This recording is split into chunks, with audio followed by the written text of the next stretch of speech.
O nosso exercício pede para calcular o ganho, a defasagem, a frequência e a constante do tempo.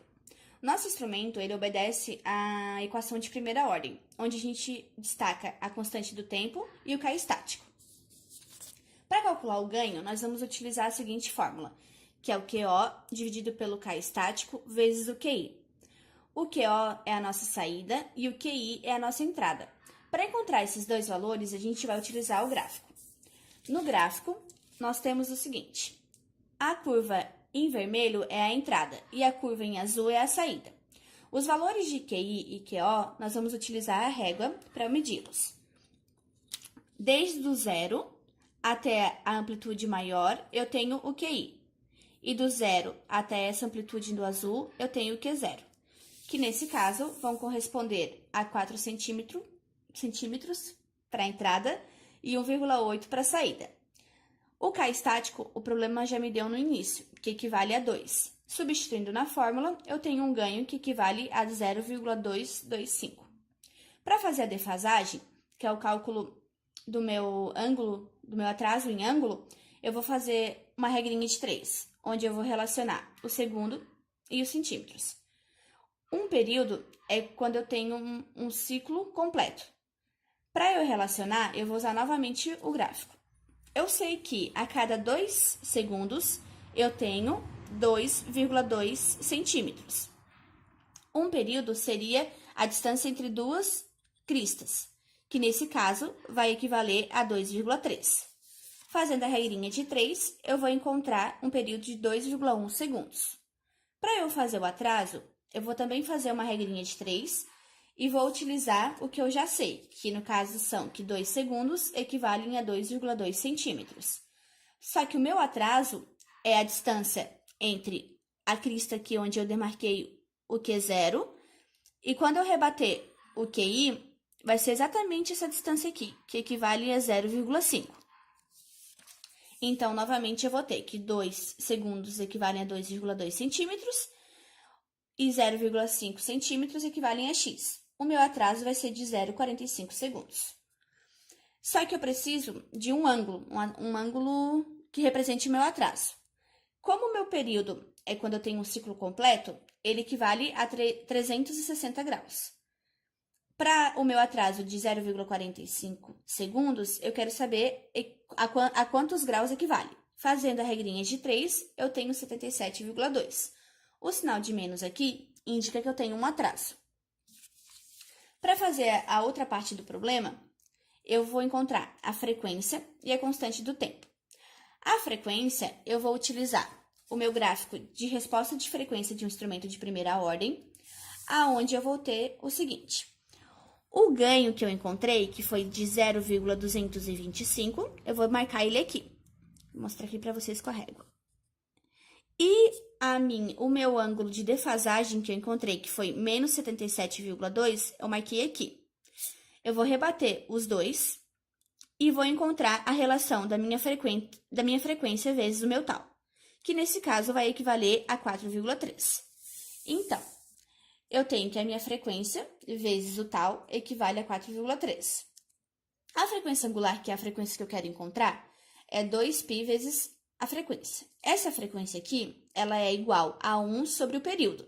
Substituindo na fórmula, eu tenho que 2π dividido por 2,1, que foi o período que eu encontrei lá na regrinha de 3, eu tenho a minha frequência angular equivalente a 3 radianos por segundo. Para fazer a constante do tempo, eu vou usar a mesma relação da frequência angular vezes o tal, igual a 4,3. Vou isolar o tal e substituir o valor da frequência que eu acabei de encontrar, que é 3 radianos por segundo. Fazendo aqui a divisão, eu encontro 1,43 segundos, que é o valor da minha constante. Nós podemos perceber que esse valor se aproxima bastante ao encontrado no diagrama de Bode. Para fazer esses dois diagramas, nós utilizamos o software WXMáxima. Aqui nós temos o diagrama da defasagem e aqui o do ganho. E a constante igual a 1,5 segundos, bem semelhante à que nós encontramos no nosso problema.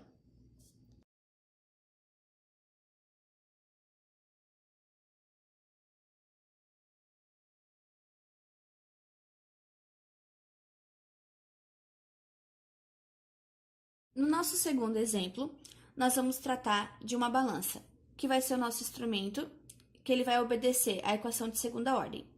Na equação de segunda ordem, é importante a gente destacar o K estático, o coeficiente de amortecimento e a frequência natural.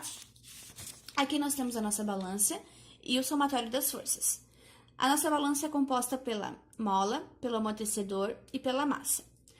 As forças que atuam no nosso somatório são a primeira força inicial, que faz o meu sistema ter um movimento, a constante da mola vezes um deslocamento, o coeficiente do amortecedor vezes a minha velocidade e a massa vezes a aceleração. Nós temos o XO como deslocamento, o XO com o pontinho representando a velocidade e o XO com os dois pontinhos representando a aceleração.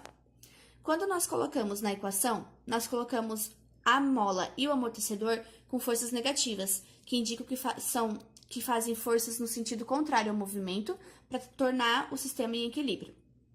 Nós passamos todo mundo para o lado direito, dividimos pelo K da mola e chegamos nessa relação. Para calcular o ganho, nós vamos novamente utilizar a fórmula que relaciona o Q de saída com o K estático e o Q de entrada. O valor do K estático, o problema já me deu no início, que equivale a 0,8. O de saída e de entrada, nós vamos utilizar o gráfico. Novamente, nós temos que a linha vermelha significa a entrada e a linha azul a saída. Para encontrarmos o valor de QO e de QI, nós vamos rebater aqui no gráfico e medir com a régua, tanto para QI quanto para QO, a distância da crista até o zero.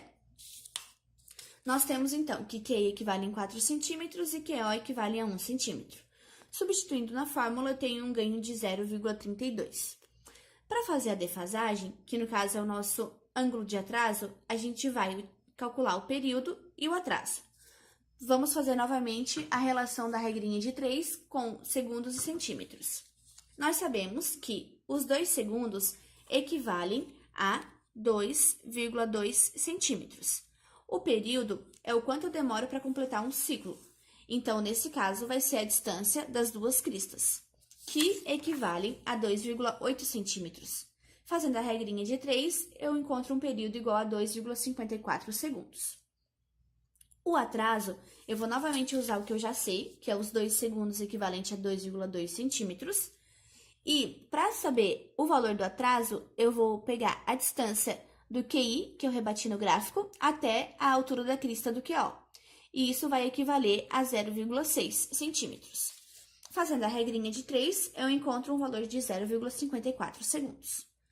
Para relacionar os segundos com o grau que eu preciso, que é o ângulo da defasagem em grau, eu vou pegar os 2,54 segundos do período. Por quê? Porque o período é quando eu completo um ciclo. Então, o ciclo tem 360 graus.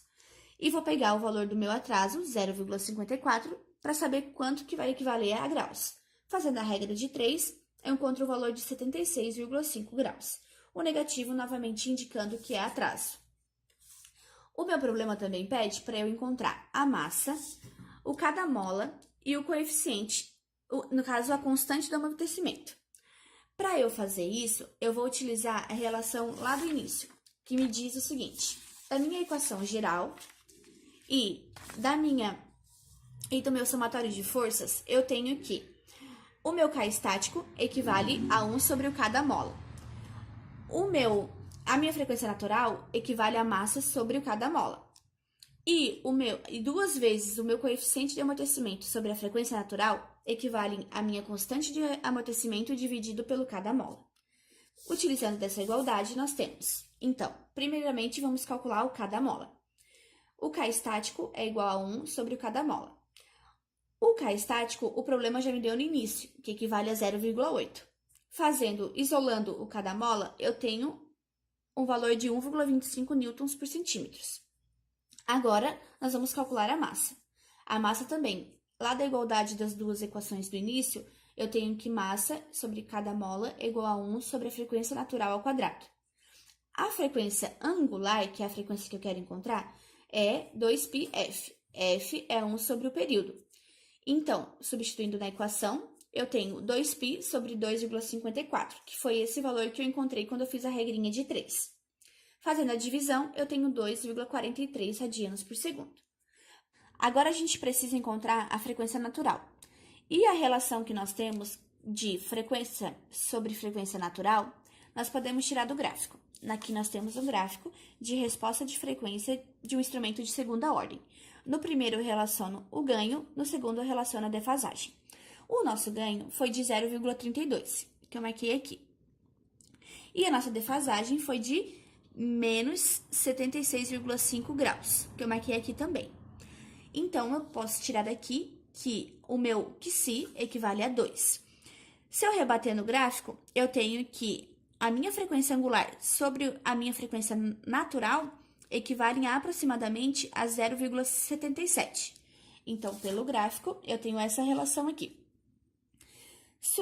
Isolando a frequência natural, eu tenho que 2,43, que foi a minha frequência angular que eu encontrei, dividido pelo valor que eu tirei do gráfico, eu tenho a frequência natural igual a 3,16 radianos por segundo.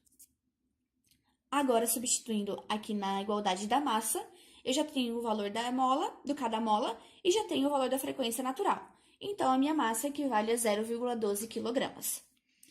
Para eu encontrar a minha constante de amortecimento, eu isolo a minha constante de amortecimento, onde eu fico com 2 vezes o coeficiente de amortecimento vezes o cada mola dividido pela frequência natural. Eu já tenho todos esses valores.